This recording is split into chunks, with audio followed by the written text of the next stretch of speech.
अस्सलाम वालेकुम जी, मेरा नाम शहरयार साजिद है और मेरा बेटा है Mohammad Mustafa. He is my third child.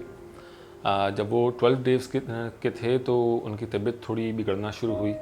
14th day पे हमने उनको हॉस्पिटल लेके आए, दारुल सेहत। वहाँ पे डॉक्टर सारा असलम के पास हम लेके आए और उन्होंने सजेस्ट किया कि हम उनको एडमिट कर लें। वहाँ वो एडमिट हुए, उनकी हालत काफ़ी सीरियस थी और नेक्स्ट डे ही उनको वेंट पे लेना पड़ा और 5 दिन तक फिर वो वेंट पे रहे। हमें यूँ समझ नहीं आ रही थी कि अचानक हमारा बच्चा इतना बीमार कैसे हो गया और क्या हो गया।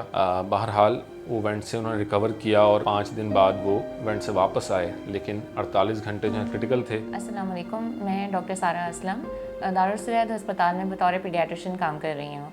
हमारे पास कुछ दिनों पहले एक बच्चा मुस्तफ़ा नाम का ओपीडी में आया था, जिसकी उम्र उस वक्त 14 दिन थी। ये टोटल हमारे पास 21 दिन NICU में रहे और इस मरीज़ के साथ इब्तदाई अलामात जो थी वो सेप्सिस और DIC की थी।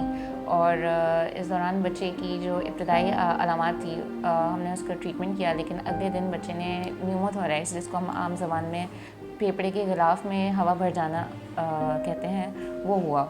इसके लिए चेस्ट ट्यूब पास की गई और वेंटिलेटर पे लिया गया। इसी दौरान हमने देखा कि बच्चे को 2 बार न्यूमोथोरैक्स दोबारा से डेवलप हुआ, कभी एक साइड पे कभी दूसरी साइड पे। जब हम इसकी वेंटिलेटर को हटाने की कोशिश करते हैं, इसकी ट्यूब्स को निकालने की कोशिश करते हैं, ये मसला दोबारा हमारे पास सामने आ जाता है। 5 दिन हमने इसको वेंटिलेटर पे रखा इब्तिदा में और उसके बाद हमने इसको वेंटिलेटर से हटाया।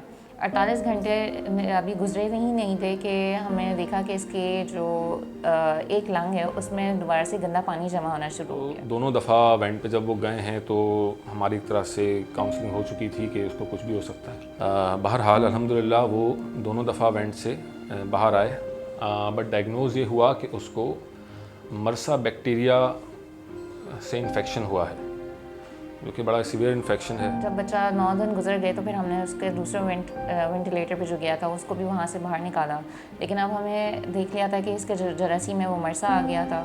और साथ ही हमारा शुबा ये था कि ये सिर्फ जरासीम इतना कुछ नहीं कर रहा, इसके साथ कोई और भी मसला है, जो कि जिसके लिए हमने CT स्कैन करवाया और हमें मालूम हुआ कि इसके फेफड़ों का एक पैदाइशी नुक्स है जो कि बार बार ये कंडीशन कर रहा है।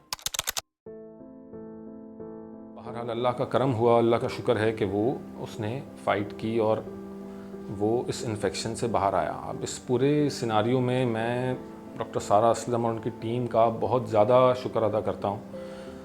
इन्होंने बहुत मेहनत की, मैं बिल्कुल कम्प्लीटली सेटिस्फाइड हूँ, बल्कि मैं तो उसको डिस्चार्ज करने पे भी मुतमईन नहीं हो रहा था, क्योंकि आगे चल के उसके लंग्स का एक इशू सामने आया, CCAM जिसको हम कह रहे हैं।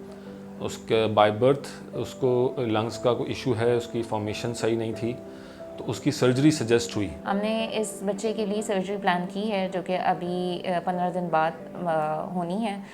इस दौरान हम बच्चे को बिल्डअप कर रहे हैं। ये हम 21 दिन का जो सफ़र था उसमें जो सबसे बड़ा सपोर्ट था वो हमें फैमिली की तरफ से था। फैमिली का कंप्लीट ताउन था हमारे साथ। हमने जो भी फ़ैसला किया उसमें उन्होंने हमें कभी भी बेएतबारी नहीं ज़ाहिर की, बल्कि हमें हर प्रोसीजर करने पे और हमारे हर डिसीजन पे उन्होंने हमारा साथ दिया, जिससे हमारे लिए काफ़ी आसानी हुई।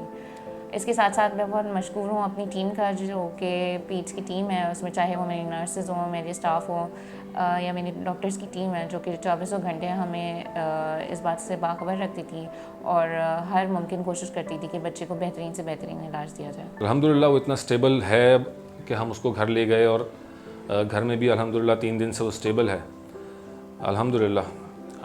तो मैं फिर से दारुल सेहत और उसकी डॉक्टर सारा असलम, उनकी पूरी टीम का बहुत शुक्रिया अदा करता हूँ कि उन्होंने इस लेवल तक मेरे बेटे को ले आए।